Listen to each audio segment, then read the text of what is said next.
Dr. Caroline Simard, who is Vice President of Research and Executive Programs at the Anita Borg Institute, is going to share some of her findings with us today.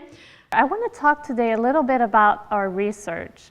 We did this research specific to mid-level technical women, and you will have the report in the front. But what I want to focus on today is what are some of the attributes of success of women who have defied the odds and made it to the senior level. So that was a follow-up report that we published. Very quickly, the Anita Borg Institute for Women in Technology is a nonprofit organization, and we're dedicated to the recruitment, retention, and advancement of technical women. So I invite you to look at our programs. We have very vibrant online communities and content as well. So our research focused on specifically people in technical positions, so both men and women in technical positions. And we surveyed 7 high-tech companies. We had about 800 respondents. And we followed that with 27 qualitative interviews. And what we wanted to find out is, why is it that there's only 5% women in the most senior positions in technical roles? Okay, even if you only have 20% graduating from computer science degrees and engineering degrees, which is not a great proportion, but why isn't it then 20% across? Well, it turns out that it decreases the higher up you go in the corporate ladder, the fewer women you find. I'd also like to introduce Avis Yates-Rivers, who's the CEO of Technology Concepts Group International. Avis is in fact a seasoned entrepreneur in the technical space. And if any of you are in fact planning to launch your own technology company anytime, you should probably have a chat with Avis. Let me introduce you to this fabulous panel. To my far left, we have, you've met Dr. Simard. Next to Caroline, we have Ina Pomerantz. And let me tell you a little bit about Ina. She is a technology fellow and chair of the WIT, Women in Technology Technical Pillar for Goldman Sachs.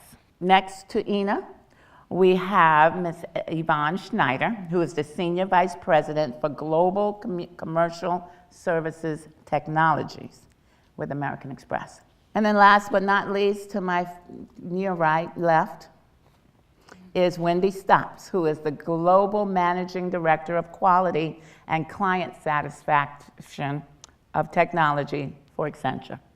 Wendy was born and raised in Melbourne, Australia, but she now lives in New York City. She joined Accenture 29 years ago, and she made partner after 10 years. That's some big doings there. She has enjoyed a long, successful, and increasingly important career with Accenture, during which she has worked in many international assignments in Asia, in her native Australia, and now in the States. She's going to talk a lot about that balancing of family and career, because she has 2 children that she had, both in Melbourne and one in Kuala Lumpur, and her husband became a stay-at-home dad. So there's strategies that can clearly be employed, and Wendy will tell us a lot about that. So welcome our panel, please. And just so that we're all clear, I want to just start off with understanding what is a technical woman. Okay, what does staying technical mean? We are interested in how to stay technical and get to the top, but what does that mean? You know, what are the advantages and disadvantages on staying on a technical career path as opposed to a management career path? And so, Wendy, why don't you give us your definition of what it means to stay technical and some of the advantages and disadvantages?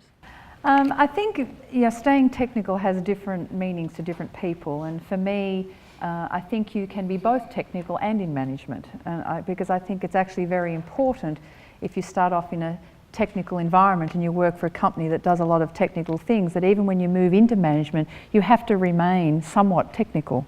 So, I started off as a programmer, analyst, worked my way up through team leads, project management, and so on. And I kind of naturally fell into management in some respects, with just the way my career panned out over time.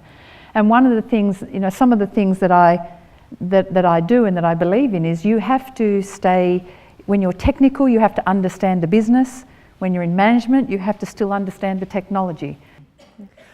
Yvonne, the findings from these researches that we've done shows that 45% of women technologists felt like they were being pushed into execution roles. Can you talk a little bit about that dynamic from your perspective and your career? Sure. So, and it's interesting because I think in my career it really was, and I do have a computer science and mathematics degree, so you do get pushed into the programming roles and things like that, and then you become project managers, because I think there's a natural affinity that says you're really good at the business analysis, or you're really good at the managing the project side, but are you really going to be the person who's going to be the next architect, if you will? So I think one of the things that in my career I kept looking for was the challenge to stay abreast with some of the latest technology. So what Wendy said is very critical in that I constantly stay abreast, and I'm reading all the time. I'm on a plane a lot, so I have a little bit of time to read. But it really is about what is cloud computing and what is J2EE, and I've told people, hey, you learn any language, you can learn that language in 2 weeks. So it really is about just keeping that type of challenge of your own skill set, keeping abreast of what's going on in the industry. We're talking about mobile payments. We're talking about all the protocols, communication protocols, speed of communications, and when's the right time to use technology. So I think for a female, it's really just, if that's what you enjoy, then go out and continue to pursue that and bring that knowledge to the table when you're in conversations. As you all have progressed in your career, you've had folks championing you and sponsoring you along the way. So Ina, I'm going to ask you to comment on this, because our research has shown, in the Athena Factor, that 40% of technical women reported lacking role models. Nearly half reported lacking mentors. And about 84% reported lacking sponsors, or someone who would make their accomplishments visible throughout the organization. So can you talk a little bit about the importance and the difference in sponsors, role models, mentors? Sure. A lot of my managers were steering me towards the management role, quite a few of them.